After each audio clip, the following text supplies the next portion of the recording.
Most people who end up working for themselves, they're not braver than me or you. They're not more confident, and they're probably not more entrepreneurial. I think that word in itself gets put on a pedestal, entrepreneur. You immediately start to picture somebody confident, outgoing, bit of a risk taker, somebody with business instincts, somebody who has something that you don't. But I've been working for myself for 4 years now. I built a business from scratch after I quit my job. And I speak to people all the time who've done the same thing, but I also speak to people who'd like to do the same thing. And honestly, I never see a difference in talent and I never see a difference in confidence, but I do see one big difference over and over again. Let's take two people, person A and person B. Both want to work for themselves. Both want more freedom, more control over their time. They both spend time watching YouTube videos, reading books, podcasts, all that good stuff because they genuinely want it. Now here's the spoiler. One of them eventually works for themselves and one doesn't. And the difference is actually much simpler than you think. Because there's a point of where they are and where they want to get to. Those things are the exact same for each of them. But at some point, one of them starts to build a bridge. Person B starts building a bridge. Person A keeps studying the destination. Now, don't get me wrong. Learning is useful. Books are really useful, podcasts, YouTube, but none of them shorten the distance. So person B starts doing things to shorten the distance. They offer help to someone, send an email, start making content, work for free. Every one of those actions puts them closer to reality and puts them in the reality. And the reality is where all the learning lives. Because reality tells you that nobody cares, or that it's the wrong audience, or that your message is wrong, your offer is wrong. So try again. So most people think that this is the difference. Person B took an action. But that doesn't tell the whole story, because person A is going to take an action at some point too. But this is where it gets interesting. Person A will send 10 cold outreach emails and get no replies and draw the conclusion that outreach doesn't work. Or they might start a YouTube channel and release 7 videos and get no views and come to the conclusion that YouTube doesn't work.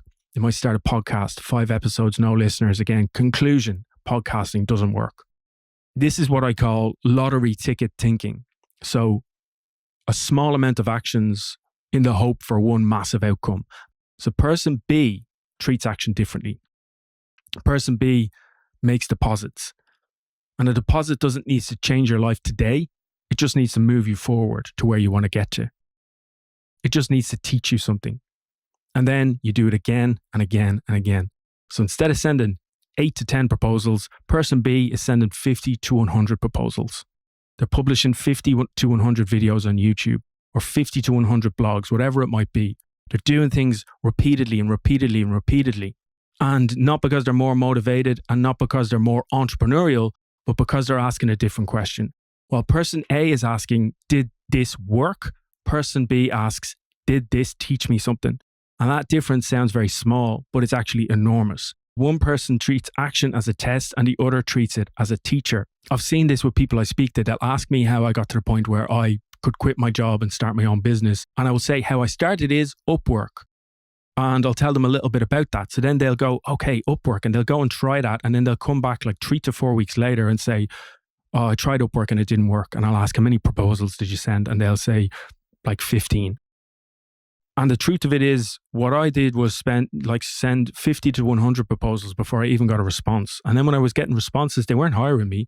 Eventually, I got a hire for $6 an hour. Now, did I want to work for $6 an hour? No, but I used it as an opportunity to learn. Not only did that job teach me something, but writing 50 proposals taught me something about what people in the space I was, the people I wanted to hire me, what resonated with them, what words, what phrases, what did they respond to, what did they ignore? And it happens with a website. People look at a website as something that gives inbound traffic and think, I need a website.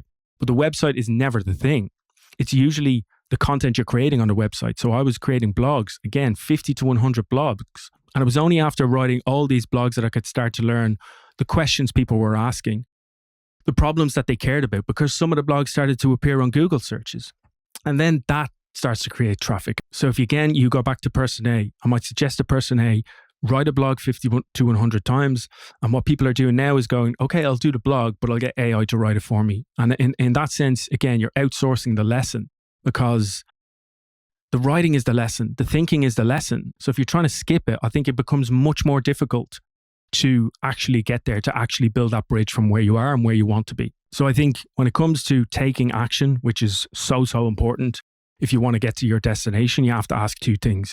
You have to ask, is this repeatable 50 to 100 times? And is this something that can talk back to me? Is this something that can give me feedback? And I think this is what people get wrong about entrepreneurs. They're not different. They're not special. They're not wired differently. They simply spend more time building the bridge while everyone else is reading about the destination.